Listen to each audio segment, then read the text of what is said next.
And the Constitution was written not to restrain the citizens of this country. It was actually written to restrain the federal government. Unfortunately, we've lost our way, and the federal government is overtaking the states and the states' rights.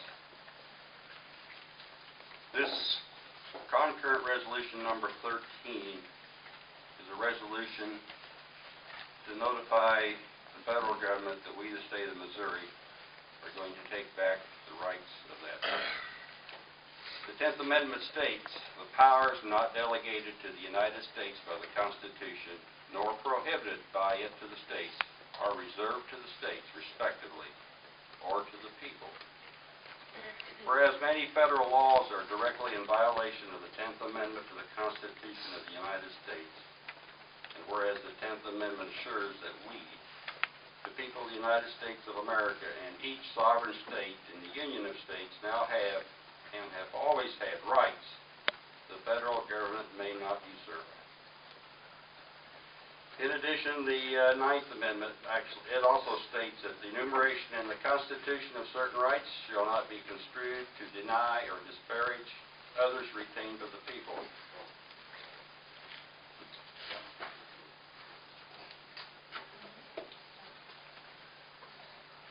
This resolution, if approved, will be sent to the President and to our elected officials.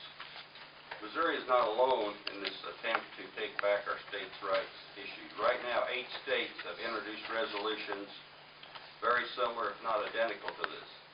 I, for the past year, sent this resolution to most states around the country. 8 of them already have introduced, like I said, these resolutions, which are Arizona, Hawaii, Montana, Michigan, Missouri, New Hampshire, Oklahoma, and Washington. In addition, we think as many as 20 other states may see similar resolutions, measures are introduced this year. What we're trying to do is get the U.S. Congress out of the state's business. The various sovereignty measures moving through the state legislatures this year are designed to reassert the state's authority and the rollback of federal authority under the powers enumerated in the Constitution, with the states assuming the governance of the non-enumerator powers as required by the 10th Amendment. In fact, it's interesting, Hawaii's measure that they are introducing calls for a new state constitutional convention to return to self-governance, what they had back before they became a state in 1959. And as a lead sponsor in the state of Washington says, we are trying to send a message to the federal government that the states are trying to reclaim their sovereignty. Why do we need this? Because of all these federal mandates that keep coming down to us that violate the Constitution. I think one of the real turning points for many states was when the Real ID Act was introduced by the federal government in 2005. And my next bill, we will be discussing the Real ID Act and how it's also a direct threat to the rights and freedoms of this country.